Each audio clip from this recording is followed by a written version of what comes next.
¿Cómo les va? El gusto de saludarlos y bueno, acá estamos reunidos ante una nueva propuesta que es la de arrancar un curso de meteorología. ¿De qué vamos a hablar en este curso de meteorología? De todas las herramientas que el pronosticador como tal tiene a disposición para elaborar un pronóstico del tiempo para la República Argentina en particular, pero esto sirve para cualquier parte del mundo, con algunas salvedades, ¿no? Es distinto lo que pasa en el hemisferio norte con respecto a lo que pasa en el hemisferio sur, en un montón de cuestiones que iremos analizando a lo largo del tiempo. Pero a lo largo de este curso, compuesto por 12 clases, lo que vamos a ver es desgranar cada una de las cosas que ustedes escuchan hablar en cada oportunidad en que aparece un pronosticador en una pantalla de televisión. Se muestran fotos de satélite. Bueno, vamos a analizar qué es lo que ven ustedes en cada foto de satélite. Foto de satélite, por ejemplo, muestra distintos canales, infrarrojo y visible. Bueno, yo lo que quiero es que ustedes sepan qué es lo que ven ahí cada vez que en un canal de televisión están viendo una foto de satélite. ¿Qué es lo que ven con el canal infrarrojo? ¿Qué es lo que ven con el canal visible? ¿Cuáles son las limitaciones de cada uno de los elementos? Quiero mostrarles cómo la ciencia puso en números todo lo que son los movimientos atmosféricos. Muchas veces escuchamos hablar de centros de alta presión, de centros de baja presión, de frentes fríos, de frentes calientes, de ciclogénesis, de tornados, de huracanes, de nieblas, de neblinas, de clima y de tiempo, pero nunca nos detenemos a ver de qué hablamos cada vez que hablamos de cada una de esas cosas. Vamos a hablar de todas las cuestiones que hablamos de la meteorología. Vamos a desgranar cada cuestión que hace a la meteorología cotidiana. Vamos a hablar de la historia de la meteorología, pero también vamos a hablar de cuándo la historia se mete en la meteorología y cuándo la meteorología se mete y define la historia. Y como punto de partida vamos a arrancar con esto, como para tener una idea de el lugar que ocupamos en la historia de la historia y también del universo. Uno de los más grandes y reconocidos astrofísicos, cosmólogos y divulgadores científicos fue Carl Sagan. Y lo que nos proponía Carl Sagan era compactar en un año de nuestra existencia la historia de todo el universo. Es decir, más de 14.000 millones de años, todos condensados en un año tal cual lo conocemos nosotros. Y este momento que estamos comenzando a vivir ahora, es el último segundo del último minuto, de la última hora, del último día, del último mes, de un determinado año, no importa cuál. Pero la historia de la historia comenzó en el momento cero de este año. Si lo pudiéramos extractar en un año de nuestra existencia, la historia del universo, comprobaríamos que algo fundamental, como es la presencia del hombre en el planeta, del género Homo, hubiese ocurrido tan solo hace 1 hora y media. Reitero, si este momento fuera el último segundo, el último minuto de la última hora, del último día, del último mes de ese año. El hombre recién hubiese aparecido hace 1 hora y media. Y algo que divide la historia de la prehistoria, como es la invención de la escritura, sería un hecho que ocurrió hace tan solo 9 segundos. Esto nos sirve para tener una idea de qué pequeños que somos en la historia del universo, en la historia temporal y en la historia espacial de nuestro universo. Y empezamos entonces con lo que vamos a ir viendo a lo largo del curso. ¿De qué hablamos cuando hablamos de meteorología? Hablamos de geografía. Y una cosa es entender a la geografía tal cual como la aprendimos desde los primeros días de nuestra escuela hasta este momento, y otra cosa es cuando le cambiamos la perspectiva, cuando cambiamos el foco. Así aprendimos sobre el mundo.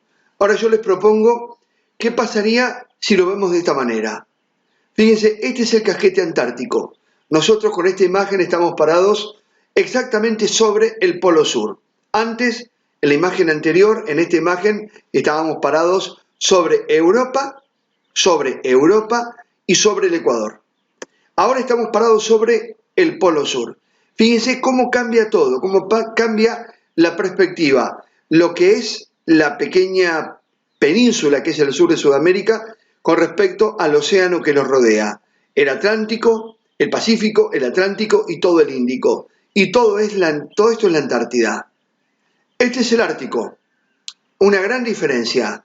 Acá nos paramos perpendicularmente sobre el Polo Norte y podemos ver que todo lo que es el océano glaciar ártico es exactamente eso, un océano en el cual lo que podemos ver es agua congelada. Por lo tanto, la temperatura es sensiblemente inferior a lo que es el resto del continente, es cierto, pero hay una diferencia con el Polo Sur. En el Polo Sur, acá hay continente, acá no. Esto hace que haya una diferencia de temperatura a favor del hemisferio norte, que no sea tan baja en el Polo Norte la temperatura, como lo es en el hemisferio sur. Y ya vamos a ver en qué influye esto en la vida cotidiana. Cuando hablamos de meteorología también hablamos de astronomía. Y una de las cosas que tenemos que tener en cuenta es el rol que juega el Sol como motor de lo que es la gigantesca máquina termodinámica que es la atmósfera. A lo largo del curso iremos viendo cuáles son sus características, a qué distancia se encuentra y cómo interactúa con la Tierra para darnos la climatología que hoy tenemos. Iremos viendo esto básicamente, cómo los distintos movimientos que hace la Tierra alrededor del Sol y sus ciclos van modelando y van modificando el clima a lo largo del tiempo y de las eras. Fíjense, nosotros aprendimos que la Tierra tiene dos movimientos, la rotación, con lo cual se explican los días, y la traslación, que nos explica las estaciones y el resto del año. Sin embargo, hay dos movimientos más que no tenemos en cuenta, varios movimientos más. La precesión de los equinoccios, la nutación y el cambio en la excentricidad de la órbita. Todos estos son ciclos de 100.000 años, 41.000 años, 25.800 años, y cada ciclo de estos lo que hace es modificar el clima de la Tierra. Esto ya les dice a ustedes que es muy poco lo que el hombre, por más dañino que sea, puede hacer para alterar un sistema tan complicado como es el sistema clima en el planeta Tierra. Iremos hablando también de lo que es la geología, porque cuando hablamos de meteorología también hablamos de geología. Una cosa es ubicarnos acá para entender cuál es la ubicación que tienen ahora los continentes, y otra cosa es pensar lo que estaba ocurriendo acá. Y entre esta imagen y esta imagen pasaron solo 200 millones de años, no más que eso, en un sistema que es el sistema del planeta solar, que tiene 4.600 millones de años. Y estamos hablando de que el hombre apareció hace 200 millones de años como mucho, mirando para atrás, y que la revolución industrial se comenzó a dar a partir de 1850, hace 15 segundos, no más que eso. Bueno, fíjense todas las cosas que fueron pasando y que fueron modelando lo que hoy conocemos como el clima actual de la Tierra. Así estaban los continentes hace esa cantidad de millones de años. Insignificante para la historia del universo, insignificante incluso para la historia del sistema solar. Y esta es la posición que tienen actualmente. ¿Qué creen ustedes que pasó entre este punto, el A, y el punto D? El clima fue cambiando, porque los continentes se fueron separando, porque aparecieron las cordilleras, porque aparecieron los casquetes polares, porque aparecieron las corrientes frías y cálidas de origen oceánico. Entonces, todo esto que se da a lo largo de un tiempo que para nosotros es poco menos que posible de internalizar, poco menos que posible de comprender, todo esto fue modificando la climatología hasta este momento que estamos viviendo actualmente. Vamos a hablar de cómo es la Tierra adentro. Fíjense lo que es el planeta Tierra. Estamos hablando de que la parte superior, la parte emergida, la parte continental, aquella que está en los puntos más altos de nuestro continente, como puede ser el Himalaya, como puede ser los Andes, y como pueden ser también las fosas de las Marianas, todo eso ocupa una capa que varía entre 20 y 70 kilómetros nada más, en un sistema, si analizamos todo el planeta Tierra, que llega a más de 6.000 kilómetros, porque hasta ahí habría que cavar para encontrar el núcleo propiamente dicho de la Tierra. Vamos a ver qué características tiene ese núcleo, por qué es importante para la meteorología algo que está compuesto por metal y está a 6.000 kilómetros de profundidad. 6.000 kilómetros de profundidad. Es decir, que yo me tendría que ir 2, 4 veces a Mar del Plata, unir Mar del Plata con Mendoza, 4 veces cavando hacia abajo, hacia el centro de la Tierra, para encontrar esa parte sólida, metálica, que pone en marcha todo lo que es el campo magnético de la Tierra y a partir de la cual se formó el planeta Tierra. Y que solamente la parte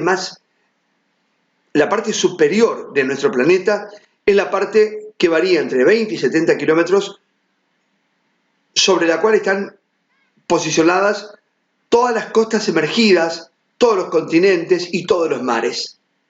De todo eso vamos a hablar a lo largo del curso de meteorología, porque es la única forma de entender por qué pasan las cosas que pasan en materia de precipitaciones, en materia de tormenta, en materia de viento sonda. Vamos a ver lo que es, bueno, ya vamos a seguir avanzando. Pero miren, vuelvo acá.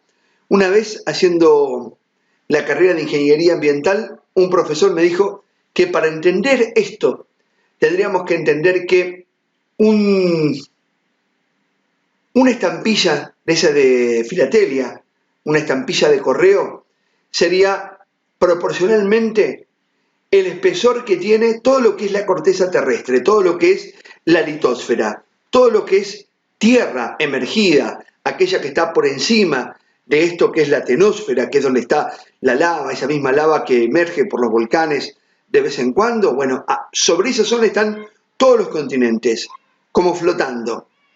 Bueno, todo lo que es lo que nosotros pisamos, el lugar donde se apoyan los océanos, el lugar donde emergen los grandes macizos orográficos como el Himalaya, como las Rocallosas, como los Alpes, como los Apeninos, como los Apalaches, como todos los grandes cordones montañosos que conocemos, está apoyado ahí arriba, en un espesor que es equivalente al espesor que tendría sobre una carta una estampilla.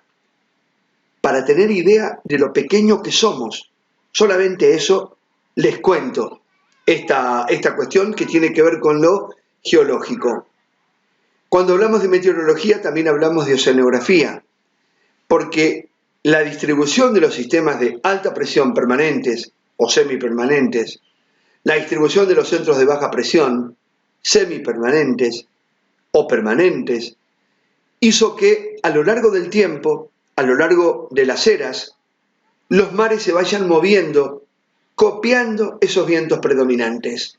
Es por eso que la corriente del Golfo llega, después de bañar toda la costa oriental norteamericana, hasta las Islas Británicas. Es por eso que Colón llega donde llega, favorecido a los vientos, al sistema de alta presión de las Azores, que genera un viento que primero lo iba a transportar paralelo a la costa de Europa, que después lo iba a transportar paralelo a las costas del norte de África y que después lo iba a derivar hasta donde llegó, que son las Antillas Menores. La oceanografía nos ayuda a entender por qué lugares como la costa atlántica de Mar del Plata está ahí en el límite entre la zona de influencia de la corriente cálida del Brasil y la corriente fría de Malvinas. Nos ayuda a entender por qué Mar del Plata tiene una estación fría tan larga que empieza mucho antes del 21 de junio, cuando arranca el invierno, y termina mucho después del 21 de septiembre, cuando arranca la primavera. La oceanografía, en función de la climatología y de la meteorología, nos va a ayudar a entender por qué el tema de la corriente del Niño que se da acá, por qué las costas de Chile tienen mares tan bajos, tienen mares tan fríos, y por qué se dan tantas nieblas en la zona de Londres, en la zona de las Islas Británicas. De todo eso hablamos cuando hablamos de meteorología. Fíjense cómo una cosa no puede funcionar independientemente de la otra. El meteorólogo tiene que estudiar oceanografía y el oceanógrafo tiene que estudiar meteorología para entender cada uno su ciencia. Si no, no la entiende. También vamos a hablar de sociedad, porque la meteorología lo que hace es desnudar todas las falencias que hay en términos de sociedad y su estado de vulnerabilidad o no. Esta es la imagen de un huracán, no importa el nombre, pero estas son las Antillas Grandes. Cuba, esto es el sur de Estados Unidos, la Florida, por acá está Miami, pero esto es Cuba y todos los lugares que rodean a Cuba, Santo Domingo, República Dominicana, Puerto Rico, etcétera, etcétera. Esto es un huracán, uno de los sistemas meteorológicos más destructivos que hay en el planeta. Y esto es Haití, el lugar más pobre de toda América, uno de los más pobres del mundo, pero de las Américas es el lugar absolutamente más pobre.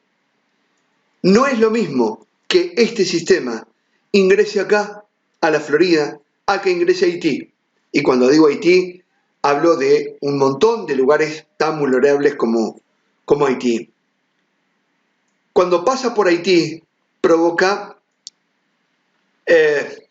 desolación, tristeza, tragedia, expresada en lo peor que se puede expresar una tragedia, la pérdida de vidas. Cuando pasa por Miami, cuando pasa por la Florida, solamente provoca esto que vemos acá. Tristeza a nivel económico. El dueño de este yate seguramente al día siguiente de este huracán no tuvo más que ir a la compañía de seguros y a reclamar al seguro para que le pague esa pérdida. El que vivía acá y estuvo sometido al mismo sistema meteorológico, no tiene a nadie a quien reclamarle. Solamente tiene la posibilidad de llorar a sus muertos, en el caso de que los encuentre, si no, también estarán desaparecidos. Quiero decir, el mismo sistema meteorológico impacta en un lugar y provoca tragedia y desolación. El mismo sistema meteorológico impacta en otro lugar, mejor preparado, estructural, económica y socialmente, y lo único que tienen que hacer los damnificados es ir al otro día a cobrar el seguro. Entonces quiero decir con esto que no es el cambio climático lo que está provocando desolación, tristeza, muerte, desesperanza, sino la vulnerabilidad de muchos sectores de la sociedad mundial que están totalmente desplazados, desprotegidos y descartados, por decirlo de alguna manera. No es la meteorología. La meteorología o el cambio climático es el mejor chivo expiatorio que encontraron los dirigentes políticos para decir, yo no tuve la culpa. Pero sí forman parte de una culpa muy tirada hacia atrás, que arranca de hace muchísimo tiempo atrás, porque son los responsables, fueron los responsables de darle a esta gente, la que está en Haití, por dar algún ejemplo. Esto se vive también en las favelas de Río de Janeiro, esto se vive en el Chaco Profundo de la República Argentina, esto se vive en las partes más marginadas de Chile, en todos aquellos lugares vulnerables socialmente. Entonces no es el cambio de clima, no es el cambio climático, es la falta de sensibilidad de los dirigentes políticos para llevar soluciones a esta gente que las necesita. El mismo huracán pasa por Miami, en Miami se preparan, saben lo que tienen que proteger, saben con qué lo tienen que proteger y saben cómo usar los elementos que tienen a su disposición. Y tienen dinero. En otros lugares pasa solamente esto, tragedia, desolación. Y el huracán pasa y se lleva consigo sueños, familias, etcétera, etcétera. ¿Cómo nace la meteorología? La meteorología nace por necesidad. Las primeras sociedades impactadas por la meteorología cuando el hombre dejó de dar vuelta a lo largo del planeta fueron aquellas que se establecieron en un determinado lugar. Vieron cómo una semilla empezó a germinar, esa semilla no solamente germinó, sino que se fue desarrollando y nos dio el trigo y nos dio el alimento y se pudo domesticar un animal y teníamos la granja compuesta por gallinas, por conejos, por cabras, por vacas, teníamos el trigo y no necesitábamos más nada. Pero claro, el hecho de quedarnos en un lugar significaba proteger esa producción. ¿Y ante qué la teníamos que proteger? Ante las inclemencias meteorológicas. Las primeras sociedades, una vez que el hombre se estableció en un determinado lugar, fueron rurales, como en este caso, o bien fueron de navegantes. Díganme, ¿qué otra parte de la actividad socioeconómica hoy por hoy que nosotros conozcamos tenga mayor vulnerabilidad al tiempo meteorológico que estas dos, los agricultores y los pescadores? Entonces, esta ciencia nace por necesidad. Al principio, los responsables de tener una buena cosecha o una buena pesca eran Osiris, si nos paramos en la cuenca del Nilo, o era Poseidón o Neptuno, dentro de la cultura grecorromana. Después, con el tiempo, nos fuimos dando cuenta, la ciencia nos fue mostrando que en definitiva no eran los caprichos de estas deidades aquellos que nos daban una buena o una mala cosecha, no eran caprichos de estos dioses los que nos daban una buena o una mala pesca, sino que eran cuestiones que necesitábamos conocer para poder estar a resguardo de ellas y poder llegar a tiempo con nuestras cosechas y la producción o con nuestra faena de pesca y también su producción. Pasó mucho tiempo hasta que en el siglo XV las guerras y la expansión llevó por obligación, a conocer más de la meteorología. Siglo XV, finales del siglo XV, la llegada de las especias hacia las cortes españolas era un tema realmente importante. ¿Por qué? ¿Por capricho? No, no era por capricho.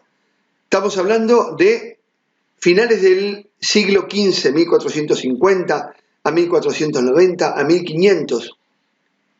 En Madrid, en pleno verano, las temperaturas pueden llegar a los 45-50 grados. Ahora, posicionémonos en el siglo XV, sin industria de frío. ¿Cuánto podría durar un alimento sin la industria de frío? ¿Y cómo hacíamos para disimular el olor de esos alimentos cuando empezaban a descomponerse si no era con las especias? Entonces hoy, lo que nos parece algo totalmente cotidiano y sin mayor problema, que es ir al mercado y traer un poquito de romero, un poquito de tomillo, un poquito de albahaca, lo que sea, pimienta, en ese momento era la vida o la muerte. ¿Por qué? Porque todo lo que es el oeste del Mediterráneo estaba invadido por los moros. Entonces las grandes cortes, aquellos más adinerados de las cortes españolas, portuguesas, alemanas, no tenían la posibilidad de aventurarse hacia el oeste a buscar, a traer las especias. Y era todo un problema, era un problema del momento, algo que a nosotros hoy nos parece algo totalmente inverosímil, pero no podían navegar por el Mediterráneo tampoco podían hacerlo hacia las Indias, a buscar las sedas que engalanaban las grandes cortes, había que navegar hacia el oeste. Pero navegar hacia el oeste abrió un montón de mitos porque nadie quería hacerlo. Por lo menos en Europa nadie quería hacerlo. El único que lo hizo fue Colón. Pero Colón no era un tonto. Colón ya sabía que antes Eric el Rojo había salido de acá, había salido de los países nórdicos y había navegado hasta Groenlandia. En su paso había conocido Islandia. Y eso fue en el siglo X, 5 siglos antes de la llegada de Colón a América en busca de las especias. Claro, lo que no sabía Colón era con lo que se iba a encontrar, pero sabía que podía pasar la línea del horizonte sin que grandes monstruos lo devoraran. Tenía que convencer a la tripulación y tenía que convencer también a las grandes cortes españolas de que esto era posible. Pero él ya sabía que otras culturas, paradójicamente aquellos que le decían bárbaros en aquel momento, que eran los nórdicos, los vikingos, ya habían hecho ese viaje hacia el oeste y habían llegado no solamente a Islandia, sino que también habían llegado a Groenlandia. Entonces sabía que se podía. Y no es caprichoso que Colón, saliendo de acá, no haya llegado directamente acá, porque hoy por hoy, si nosotros nos preguntamos cuál hubiese sido el camino más corto, era este, el directo, hacia el este. Bien digo, hacia el oeste. Pero ¿por qué Colón no fue directamente hacia allá? ¿Por qué Colón termina acá? Y lo explica la meteorología. Lo explica la meteorología. En el Atlántico Norte hay un sistema de alta presión que se conoce como anticiclón de las Azores, donde el viento gira en sentido antihorario. Perdón, horario. Antihorario gira acá, en el hemisferio sur. Gira en el sentido favorable a las agujas del reloj. Es por eso que Colón, aprovechando esos vientos, pasó por el norte de África, se abrió hacia el oeste y llegó a las Antillas Menores. De haber Colón cruzado directamente desde acá hasta acá, se hubiese encontrado con una zona de calmas donde no hubiese podido encontrar el elemento indispensable que infle las velas para poder navegar. Entonces fíjese cómo la meteorología tiene que ver también con otras ciencias, con la historia, con la geografía y con la supervivencia. Avanzamos en el tiempo, en 1735, quiero decir, en 1735, el piso que hoy nosotros habitamos ni siquiera formaba parte del virreinato del Río de la Plata. Formábamos parte del virreinato del Perú en 1735. En ese tiempo, George Hadley, en Europa, propone la teoría de la circulación general de la atmósfera. Estamos hablando de cómo el viento da vueltas alrededor del planeta. ¿Qué es lo que el tipo este decía? Decía que en la zona intertropical, entre el trópico de Capricornio y el trópico de Cáncer y el Ecuador, había una zona donde el sol calentaba tanto que el aire que se mantenía en contacto con el suelo en ese lugar se calentaba, se elevaba, como muestran estas flechas hacia arriba, y que el lugar que dejaban vacío lo ocupaban el aire fresco que estaba en los alrededores. Bueno, lo que nos decía George Hadley era, señores, les estoy dando una idea de cómo y por qué hay viento en el planeta. Esto es el origen del viento, pero estoy en 1735. Me faltan por lo menos 200 años para llegar a entender mejor todas estas cuestiones. Este es mi primer aporte. Ustedes hagan el resto. Pero en 1735 George Hadley nos explicaba cómo funcionaba el tema viento en el planeta. Claro, esto es lo que proponía Hadley en un planeta quieto. Sobre la zona ecuatorial el aire se calentaba, se elevaba, como dicen estas flechas, hacia las capas superiores, quedaba un vacío en la naturaleza. La naturaleza no se lleva bien con los vacíos, tiende a ocuparlos rápidamente. Entonces, ese vacío que quedaba en la zona intertropical era ocupado por aire frío circundante. Esto nos da un montón de pautas acerca del movimiento del viento, pero faltaba algo, faltaba incorporar algo. Esto era cuando la Tierra estaba quieta, pero la Tierra, como ustedes saben, gira, y al girar empieza a introducir cambios en el movimiento de los fluidos. ¿Quién explicó esto por primera vez? Gustavo Coriolis, Gustav Gaspar Coriolis, físico especializado en el fluido, en el movimiento de los fluidos. Él nos dijo que todo movimiento que se realice en el hemisferio sur, por la fuerza a la que él le dio nombre, que es la fuerza de Coriolis, se desvía hacia la izquierda. Es decir, que ustedes ahora estén parados donde estén, nos vean en Mendoza, nos vean en el Mar del Plata, nos vean en Tandil, nos vean, no sé, en Zambia, en Etiopía, en Italia o en Estados Unidos, movimiento que vayan a realizar se va a desviar hacia la izquierda. Avanzan para aquel lado, se van a desviar hacia la izquierda, imperceptiblemente se van a desviar hacia la izquierda. Esa es la fuerza de Coriolis, dada por el movimiento de la Tierra por el viento de movimiento de rotación de la Tierra. Es por eso que aparecen los vientos alisios. Este es el Ecuador. El viento que tendría que ir directamente desde el polo sur hacia el Ecuador a ocupar el espacio que dejaba el aire caliente en su ascenso, se ve desviado hacia la izquierda en su movimiento por la fuerza de Coriolis. Lo mismo en el hemisferio norte. El viento que tendría que ser del norte hacia el sur, hacia el Ecuador, se ve desviado en el hemisferio norte hacia la derecha por la misma fuerza. Es como que nosotros tenemos girando sobre este dedo una gigantesca pelota de básquet y le tiramos una manchita de aceite, una gotita de aceite de color azul, que va a contrastar contra el naranja de la pelota de básquet. Y la hacemos girar. Esa gotita de aceite de color azul densa, en vez de bajar directamente hacia abajo, se va a desviar. Esa es la fuerza de Coriolis. Eso pasa con el viento. Es por eso que los vientos alisios en el hemisferio sur soplan desde el sector sudeste hacia el noroeste, y en el hemisferio norte lo hacen desde el noreste hacia el sudoeste. Si no, lo harían directamente de sur al norte en el hemisferio sur y de norte a sur en el hemisferio norte. Y a partir de ahí empiezan a sumarse otras fuerzas, como es la fuerza centrífuga, por ejemplo, la fuerza de fricción, y tenemos como resultado los centros de alta y de baja presión.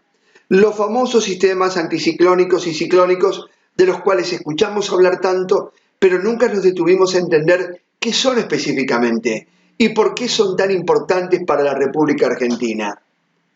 Un sistema de baja presión de estas características puede estar quieto, dándonos jornadas calurosas entre el norte de la Patagonia y las provincias del noroeste, o puede transformarse en un violento temporal que, como ocurrió entre el 17 y el 20 de abril de 1990, se llevó la vida de 16 tripulantes de las embarcaciones Amapola y Angelito frente a las costas de Mar del Plata.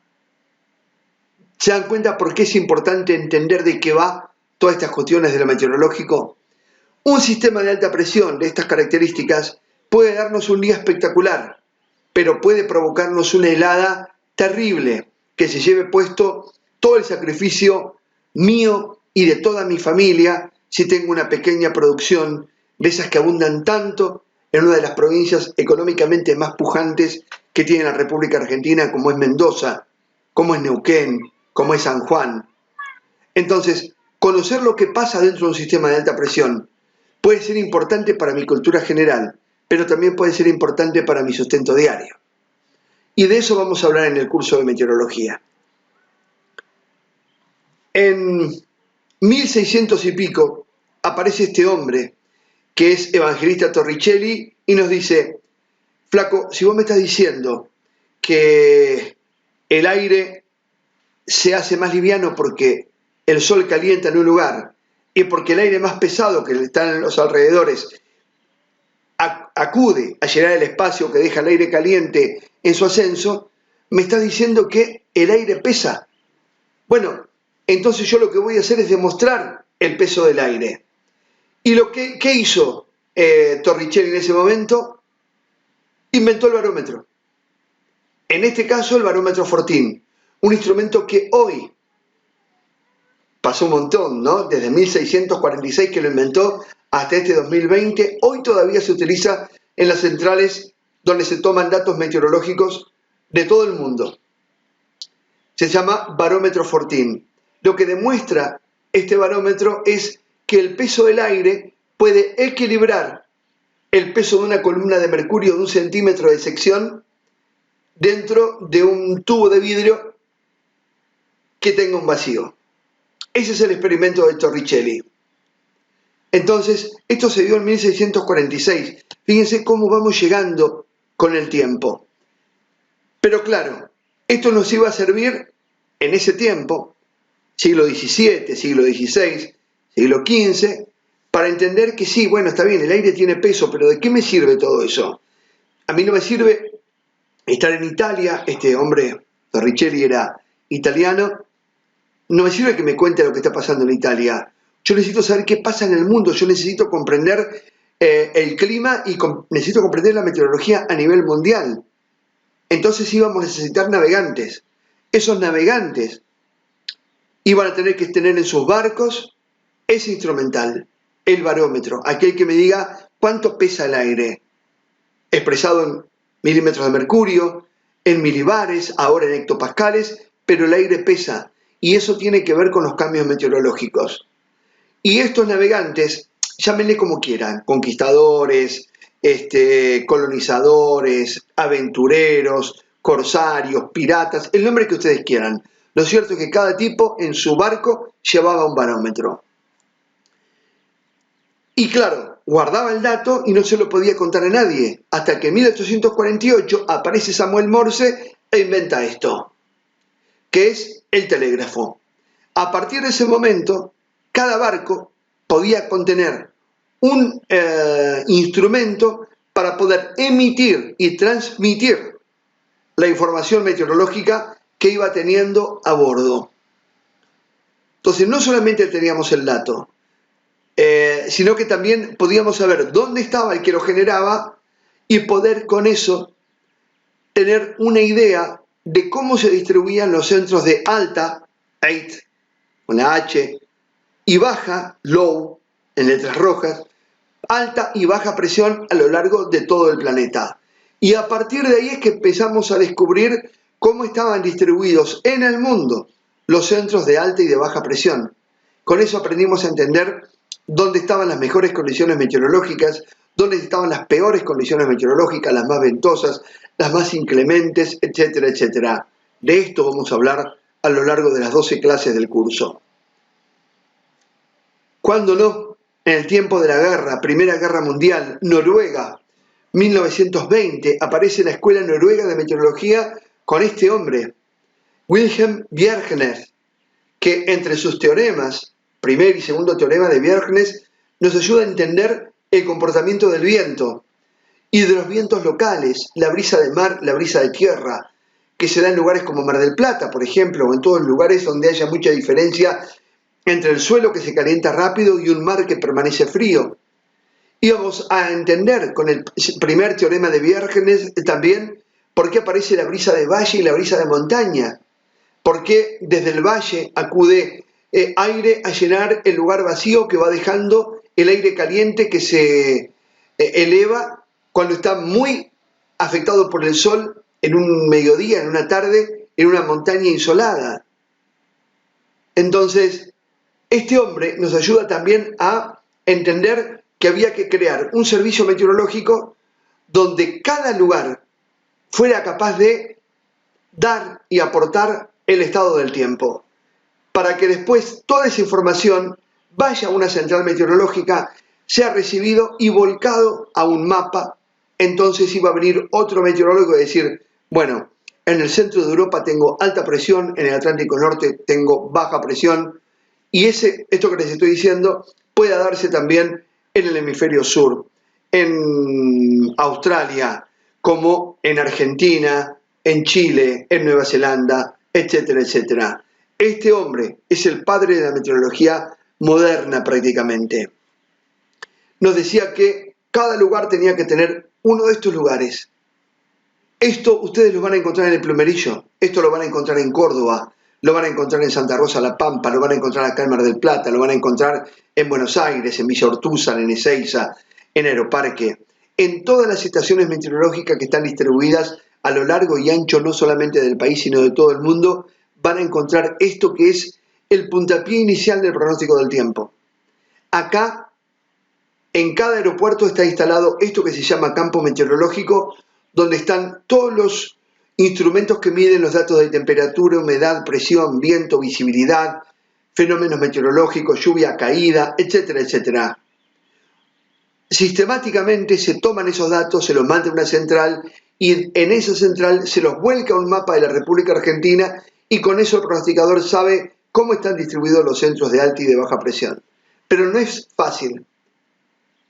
Hay que saber cómo se toma el dato de temperatura, cómo se llega al dato de valor de humedad.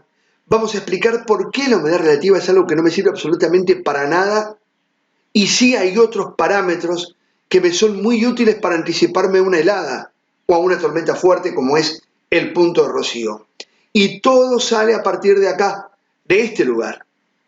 Todo esto lo iremos viendo paulatinamente a lo largo del curso. Esas estaciones meteorológicas en Argentina están distribuidas de esta manera. Fíjense, cada cuadradito que ustedes ven en distintos colores dentro de lo que es el sur de Sudamérica refleja la posición de una de estas estaciones meteorológicas.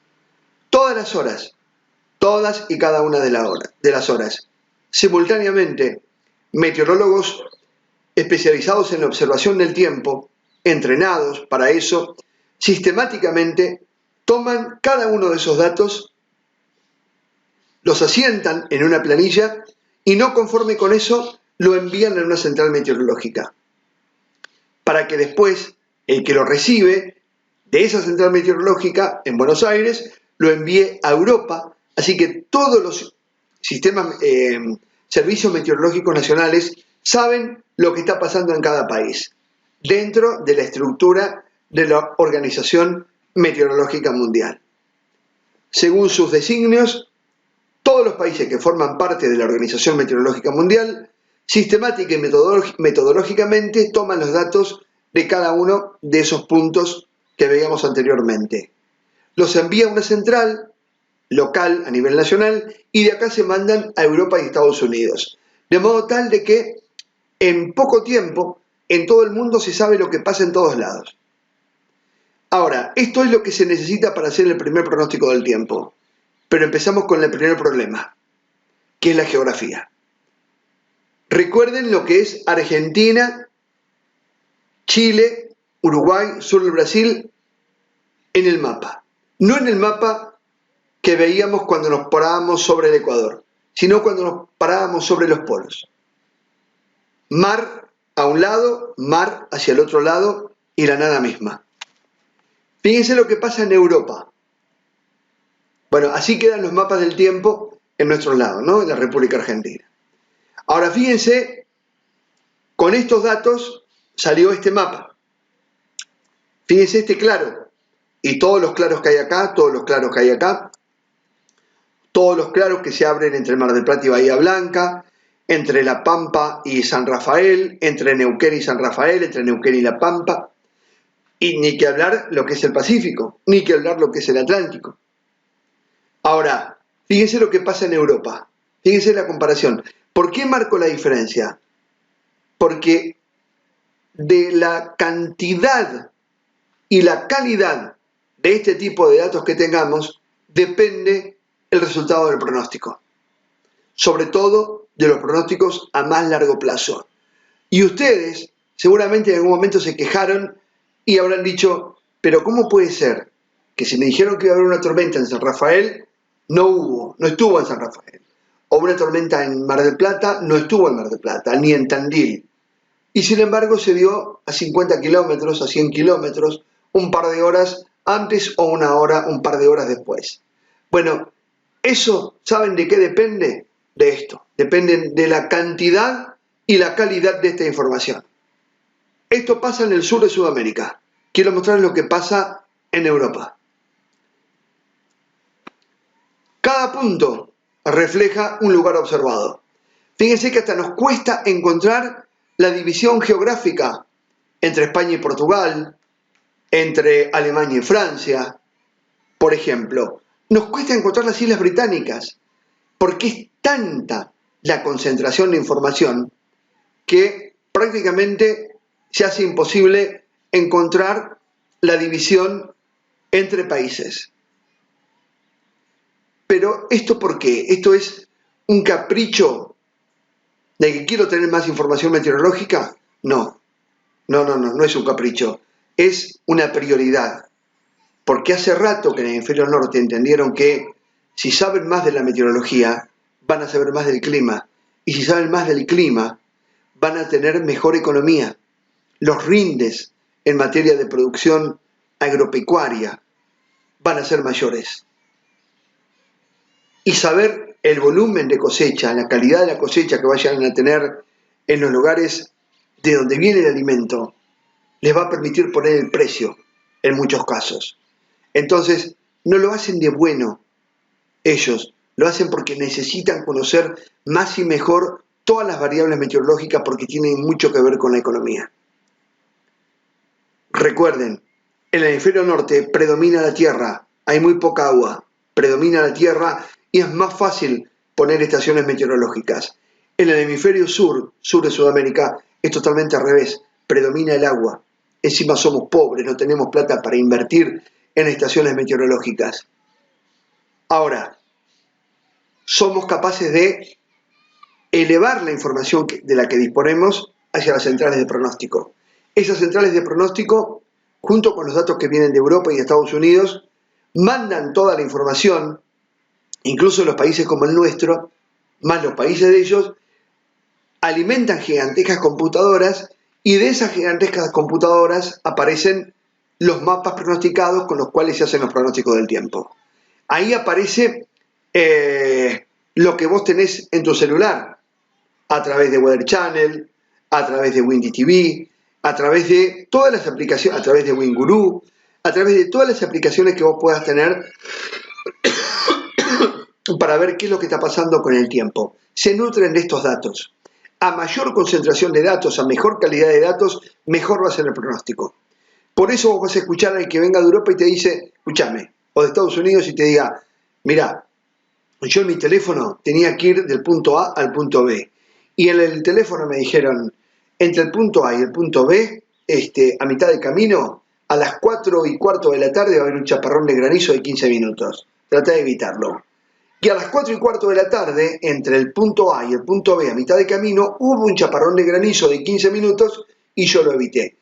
¿Fue por magia? ¿Fue porque ellos sean mejores que nosotros? No. Fue porque entendieron que para tener un pronóstico confiable había que invertir. Porque entendieron que si invertían en profesionales y en instrumental y en cantidad de estaciones, ellos iban a poder evitar accidentes, iban a poder evitar pérdidas por heladas, por granizo, etcétera, etcétera. No lo hacen porque son buenos, lo hacen porque son inteligentes. Con el tiempo, vamos a seguir hablando de la meteorología, entendimos que justamente esta ciencia no es una ciencia lineal que estudia el largo y ancho de las cosas. Incorpora otra dimensión, incorpora la tridimensión. La atmósfera es algo totalmente tridimensional y necesitábamos tener algo para poder hacer un corte vertical de una determinada porción del aire. Y para eso se inventó esto. ¿Qué es esto? Un gigantesco globo de pared de neopren llenado con un aire más liviano que el aire de la atmósfera, al cual se le adosa esto que ustedes están viendo acá, que es una cajita que tiene el tamaño un poquito más grande que una cajita de zapato, donde hay instrumental meteorológico, termómetros, higrómetros para medir la humedad, barómetros para medir la presión, y también hay elementos para medir la velocidad y la dirección del viento. Eso se calcula con un radar meteorológico que va siguiendo el globo y va viendo cómo se desplaza y con eso calcula fácilmente la dirección y velocidad del viento en cada punto de altura. Pero además de eso, tiene un equipo de radio, es decir, que el globo va subiendo, va midiendo y va transmitiendo hacia abajo, hacia el suelo, toda la información que va obteniendo a continuación. Después aparecieron los radares meteorológicos, y el radar meteorológico lo que me permite a mí es, una vez que se formó la tormenta, hacer un barrido en la vertical y ver qué características tienen esos núcleos, qué cantidad de agua tienen para precipitar, si tienen o si no tienen granizo, si tienen granizo saber y avisar con tiempo que las comunidades que estén por debajo de las nubes más desarrolladas de tormenta pueden estar expuestas a una situación de vientos tornádicos o lluvias torrenciales o la caída de granizo. Y está todo enlazado. Los datos del tiempo de cada una de las estaciones, el radiosondeo que veíamos a continuación, el radar meteorológico, los satélites meteorológicos para poder darnos información meteorológica confiable, pero nunca va a ser confiable si no entendemos de qué estamos hablando. Nosotros en la escuela aprendimos lengua, aprendimos geografía, aprendimos historia, aprendimos matemática, aprendimos lengua y aprendimos literatura, pero nadie nos dijo cómo funcionaba esta gigantesca máquina termodinámica que es la atmósfera terrestre, capaz de hundirnos un barco de pesca donde va nuestro padre, donde va nuestro hijo, donde va nuestro hermano, capaz de echar por tierra el trabajo de 3 o 4 años de una familia en una finca de Mendoza, capaz de arruinar una ciudad, un pueblo, por el desborde de un río u otra cuestión no deseada. Entonces, el trabajo de meteorólogos como Wilhelm Bjerknes, de físicos como Evangelista Torricelli, de matemáticos como Lewis Richardson, como boticarios, en este caso Luke Howard, fue quien en 1800 y pico le puso el nombre a las nubes. Si una nube la reconocemos como un cúmulo, como un alto cúmulo, como un cumulonimbus, se lo debemos a este hombre, que no era meteorólogo, era simplemente un farmacéutico, que hizo lo mismo que hicieron aquellos que clasificaban las especies.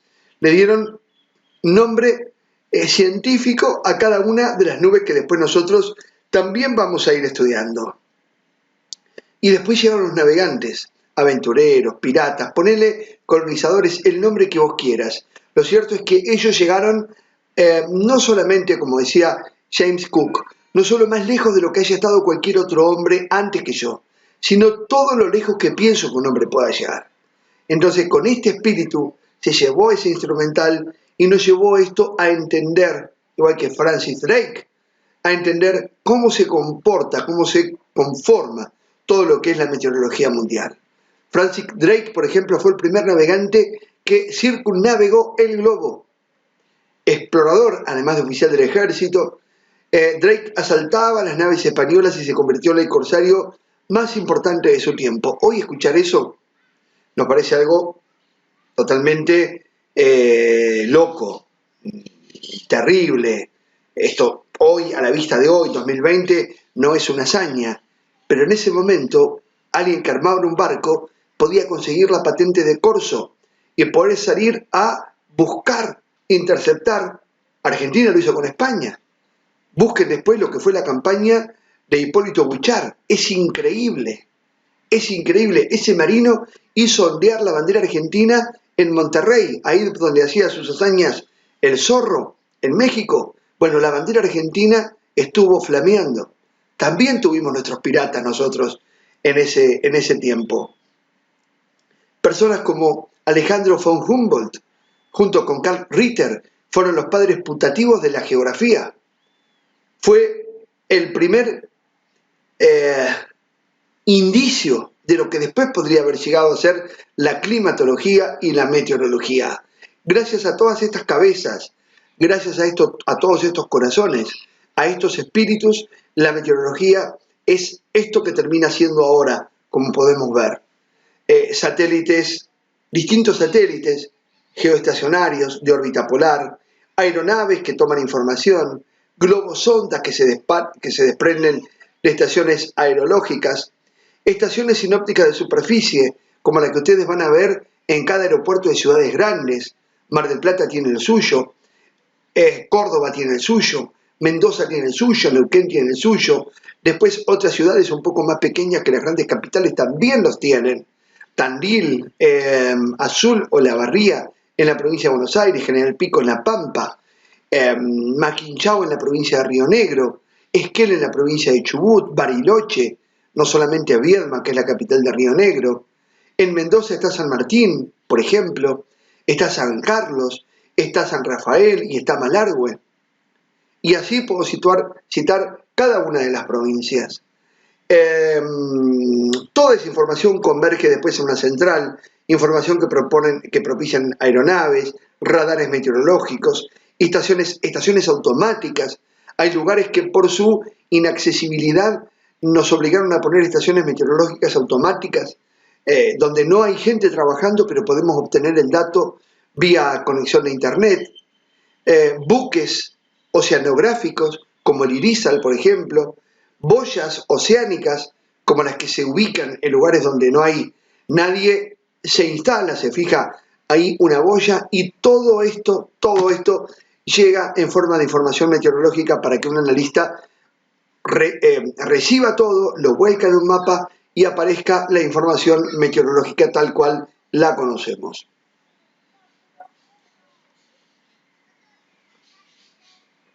Básicamente de eso se trata lo que queremos proponer en este curso. Entender cómo funciona cada una de estas cosas, primero de manera atomizada y luego sincronizada para poder entender por qué se forma una tormenta, qué es un frente frío, qué es un frente caliente, qué es un centro de alta presión, qué es un centro de baja presión, por qué existe el viento sonda, qué es el viento sonda, cómo se lo puede anticipar, qué son las cartas de altura, qué son las cartas de superficie. Hasta acá vimos la historia de la meteorología. Ahora, hay veces que la meteorología también se mete como una cuña en la historia y la define. Acá hay gato encerrado, seguramente, y esto lo habrán podido ver, pero bueno, forman parte de las mascotas cuarenténicas. Fíjense, esto pasó en el Golfo de Lepanto, ahí en el mar de Grecia. Se enfrentaban la flota cristiana con la flota otomana, los turcos. Ellos con una superioridad muy clara. La flota cristiana al mando de Juan de Asturias. ¿Saben qué edad tenía Juan de Asturias cuando tuvo lugar esta batalla, que es la batalla de Lepanto, una de las batallas navales más grandes de toda la historia universal?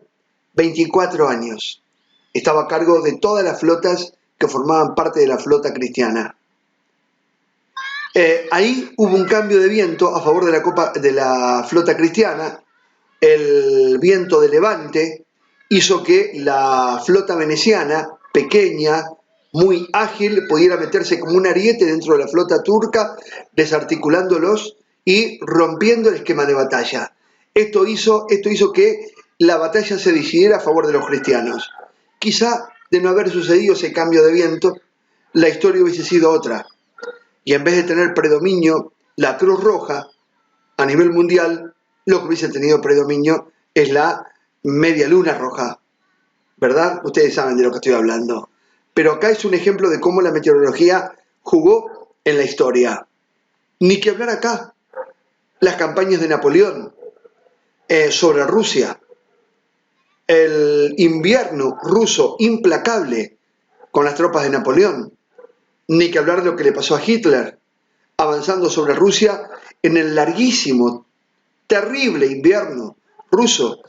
El ejército alemán, el ejército nazi, fue avanzando. Por ahí encontraba un poco de resistencia, una pequeña escaramuza, pensada obviamente por los soviéticos, que le presentaban una pequeña batalla, se replegaban y eso invitaba a los alemanes a seguir avanzando. Se iban internando en una gigantesca trampa.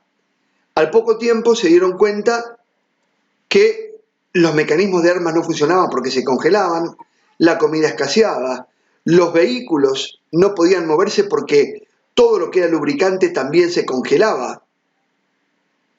Y el que les gana la guerra a los nazis en Rusia no es ningún comandante convencional, es solo el general Invierno. Solo el general Invierno. Los tipos se replegaban y los dejaban ingresar.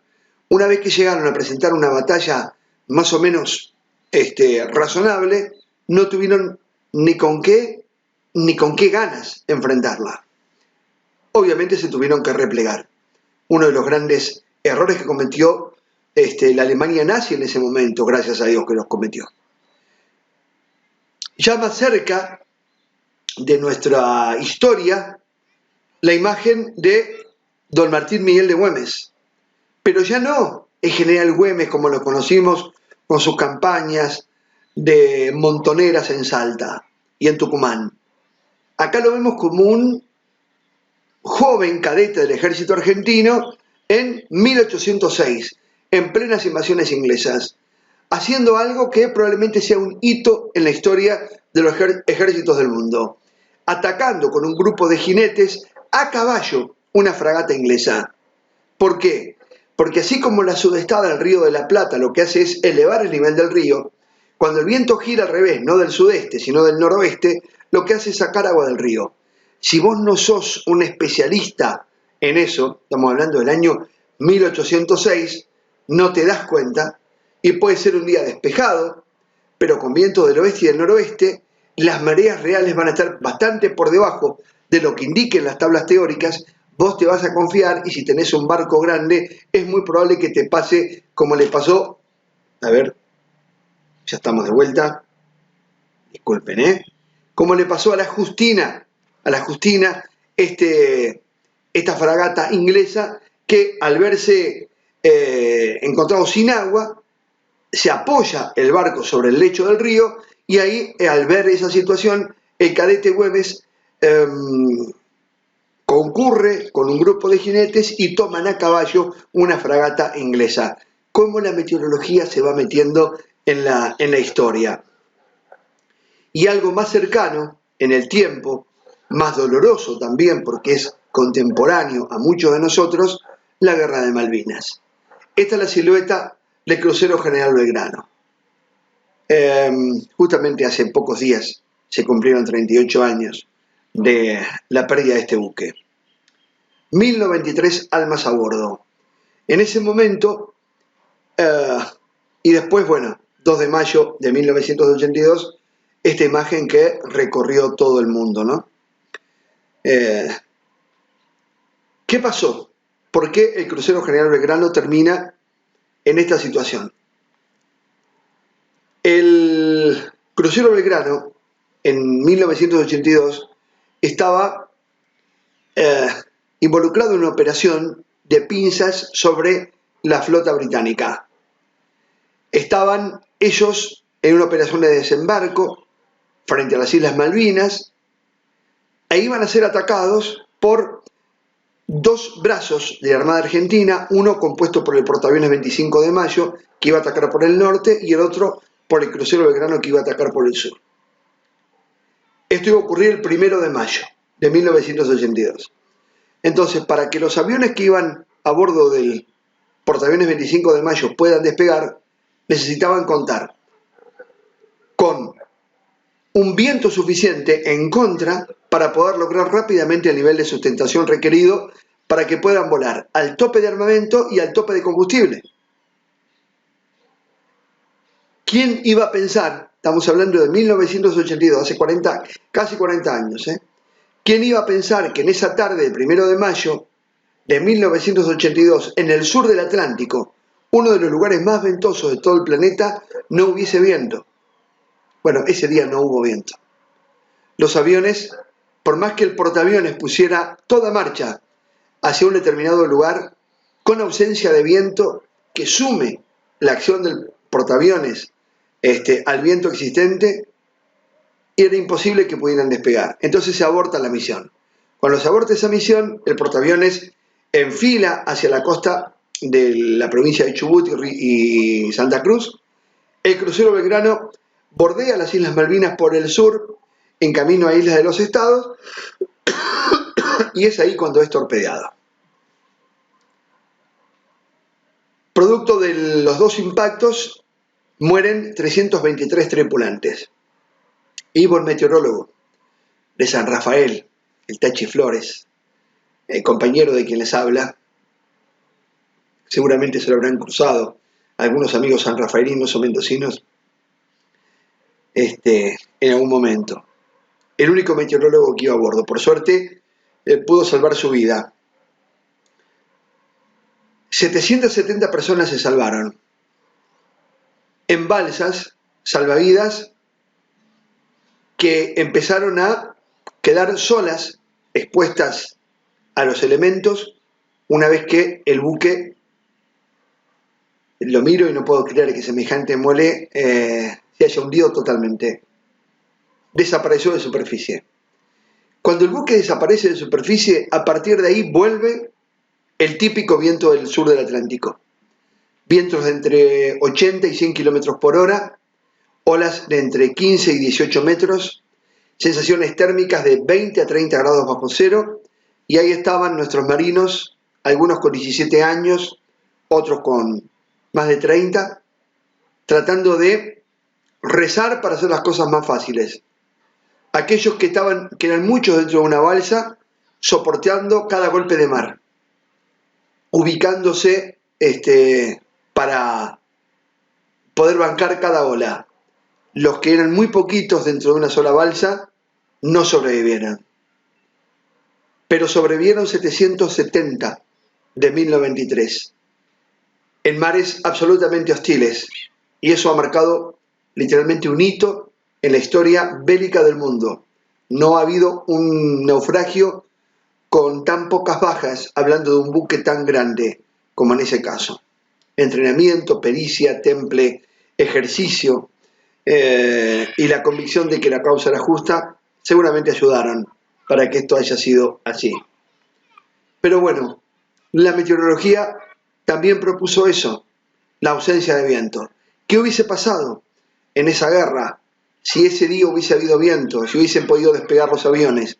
¿Qué hubiese pasado con la flota inglesa si los cañones de crucero hubiesen impactado en sus muy modernos pero a la vez blandos barcos de superficie? Nunca lo sabremos. Forma parte de la historia. Y ahora empieza el hombre como modificador. Puede ser positivo o negativo. ¿Qué pasaba antes de la llegada de los españoles? Fíjense lo que habían logrado los incas. Construcción de suelo. Esto que está acá en el mapa de la izquierda muestra todo el lugar que ocupaban, ¿no? los incas en su momento. Habían logrado construir suelo. No es lo mismo el suelo de la provincia de Buenos Aires, La Pampa, Córdoba, Santa Fe, que los frágiles ecosistemas andinos. Y ellos ocupaban todo lo que era la parte de los ecosistemas andinos. Entonces construían suelo abajo y lo llevaban arriba. Construían terrazas para poder aprovechar el agua y que el agua no se vaya directamente aprovechando la pendiente del terreno y se escurriera.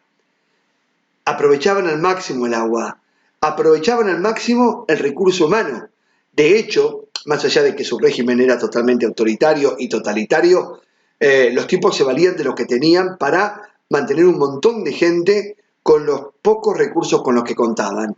Y había severos castigos para quien atentara contra las aves. ¿Qué tienen que ver las aves en todo esto? Fundamentales. Las aves iban a comer en lugares de pesca. Frente al Perú hay un caladero impresionante. La gente iba a pescar incluso en ese tiempo. Los pájaros iban a comer el resto de la captura. ¿Y a dónde dejaba el excremento? El guano. Lo dejaba en la costa. Ese guano iba a ser a la postre el fertilizante por excelencia para estas comunidades. Entonces era inadmisible que alguien siquiera asuste a un ave. Era una falta grave. Cuando llegan los españoles, no se interesaron por nada de esto. Por lo único que se interesaron eran por los metales preciosos. Entonces todo ese recurso humano que estaba para proteger el nacimiento de los arroyos, para proteger la madera de los árboles que estaban justamente cuidando que los arroyos tuvieran el cauce que tenían que tener, todo eso era protegido por el excedente de lo único que sobraba, que eran los recursos humanos. Cuando llegan los españoles, sacan toda esa gente de ese lugar al que estaban dedicados estratégicamente y los mandan a las minas. ¿Qué se logra con eso? Que una población como la incaica se redujera rápidamente y de manera terrible.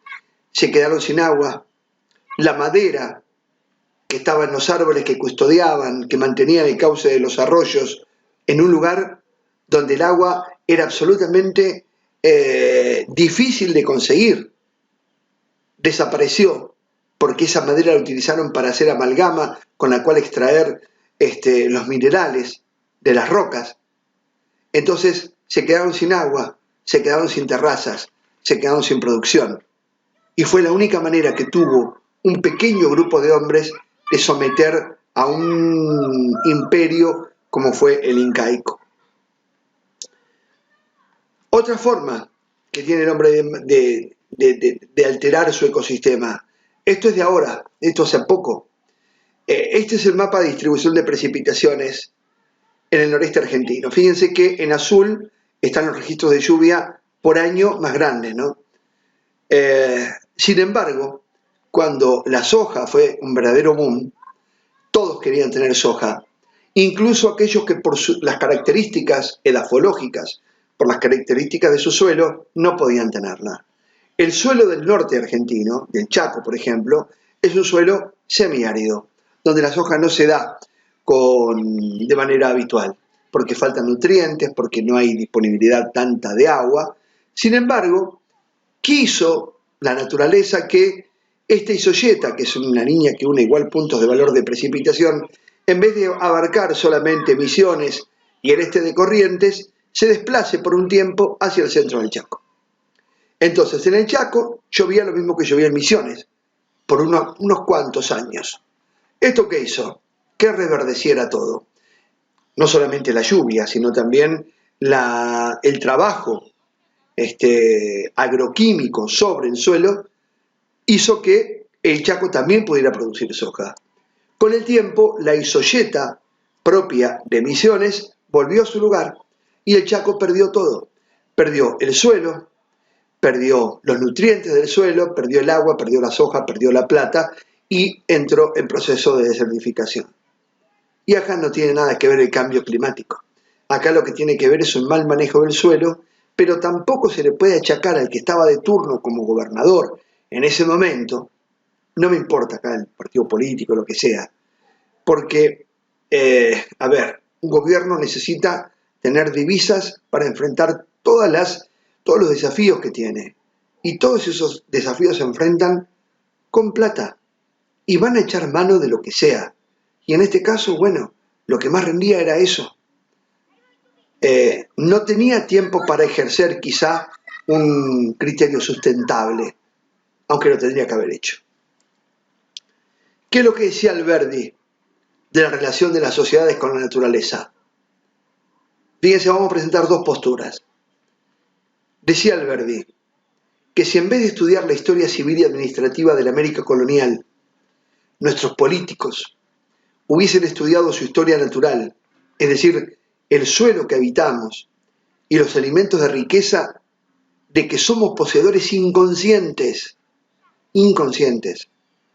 comprenderíamos que si la guerra es la causa que la empobrece y endeuda, la paz es la causa que puede sacarla de la pobreza con sus artes favoritos, que son la industria y el comercio.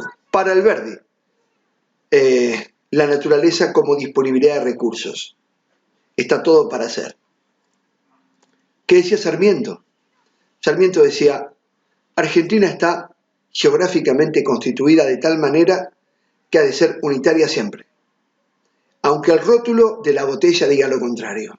Aunque para todo el mundo digamos que somos federales, por la constitución geográfica que tenemos, Argentina está condenada a ser siempre unitaria. Su llanura continua, sus ríos confluentes a un único puerto, Río de la Plata, hacen fatalmente una e indivisible. No hay que quejarse de Buenos Aires porque es grande, porque así le cupo en suerte. Deberíamos quejarnos antes ante la providencia y pedirle que rectifique la configuración de la tierra. Para Sarmiento, la naturaleza era como un condicionante social y político. Nada se podía hacer. Dos visiones, la de Alberdi y la de Sarmiento. Me quedo con la de Alberdi. Pero voy a pedirles que juntos hagamos un análisis de algo que podemos modificar. Si en vez de estudiar la historia civil y administrativa de la América colonial, sus políticos modernos hubieran estudiado su historia natural, es decir, el suelo que habitamos y los alimentos de riqueza de que somos poseedores inconscientes, comprenderíamos que si acá voy a cambiar la palabra guerra y voy a poner la palabra grieta. Comprenderíamos que si la grieta es la causa que la empobrece y endeuda, la no grieta, la unión, es la causa que puede sacarla de la pobreza con sus artes favoritas, que son la industria y el comercio. Fíjese, estamos hablando de Juan Bautista Alberdi, el padre de nuestra Constitución, y el pretexto fue hablar de meteorología. No se puede amar lo que no se conoce ni defender lo que no se ama. Y la meteorología es algo que vemos, que observamos, que medimos, que nos condiciona, como escuchábamos recién, para bien o para mal, pero que no conocemos. Las lluvias, los aludes, las tormentas eléctricas, el granizo, las heladas. Esto es real, esto no está montado. Las tormentas de polvo o arena, el viento sonda, los tornados. Todo esto es algo que se puede prever, pero necesitamos saber por qué se forman. Si nosotros llegamos a entender por qué se forman, vamos a entender cuáles son las limitaciones de los pronósticos. Un pronóstico no es una sentencia. Cuando el pronosticador te dice temprano en la mañana que se van a formar tormentas a la tarde, no es que las esté mirando en ese momento. Lo que te está diciendo es que a la tarde se van a dar las condiciones físicas para que se formen. Y vos podés estar en un lugar sobre el cual la tormenta no esté formada. Pero si comprendés la génesis de la tormenta, vas a estar dándote cuenta que esa tormenta seguramente se formó cerca o más lejos, 30, 40, 50 kilómetros, y el pronóstico estaba bien. Si no conoces la dinámica y la naturaleza de las tormentas, lo que vas a estar haciendo es enojarte con el pronosticador. Cuando vos más sepas, vas a utilizar los recursos que te da el pronosticador. Vas a poder trabajar con él, porque junto con él y tus conocimientos te vas a poder adelantar a algo que puede costarte muy caro. Puede costar tu esfuerzo, tu dinero y el sacrificio tuyo de la gente que eventualmente pueda estar trabajando con vos. Para eso es que queremos compartir con vos lo que alguna vez aprendimos en un curso de 12 clases de meteorología. Un curso que, además de estas clases que vas a tener colgadas en YouTube permanentemente, vas a tener un cuadernillo con el marco teórico de cada una de esas clases y una vez por semana nos vamos a juntar individualmente a través del Skype, uno frente a otro, o de cualquier otra plataforma, y vamos a evacuar cualquier duda que haya quedado de la clase. Esto es lo que yo te puedo contar de la parte académica, de lo que es el curso. Todo lo que es la parte administrativa, te vamos a poner un teléfono para que te comuniques con la persona que va a manejar eso. Obviamente que este curso no tiene ningún tipo de subvención, no tiene ningún tipo de apoyo económico, es todo trabajo nuestro, de quien te habla. Así que inexorablemente lo tenemos que cobrar. Esperemos que puedas hacer el esfuerzo y esperemos contarte como asistente a este curso de meteorología. No va a ser un curso online, porque si es online va a depender de la conexión que tengas vos de tu lado y yo del lado mío, y no estamos en un país donde las conexiones sean de lo mejor. Entonces se va a cortar, se va a frizar, se va a tildar, y para evitar eso te vamos a dejar las 12 clases colgadas, así como esta en YouTube, para que vos, con el vínculo correspondiente, puedas acceder y descargarlas cuando vos quieras, en el momento que vos quieras. Adelantarla, pausarla, retrocederla, adelantarla, pausarla, y si te quedaban dudas, buscamos la forma de ubicarnos en Skype y poder resolver face to face, cara a cara, esa duda que te haya quedado.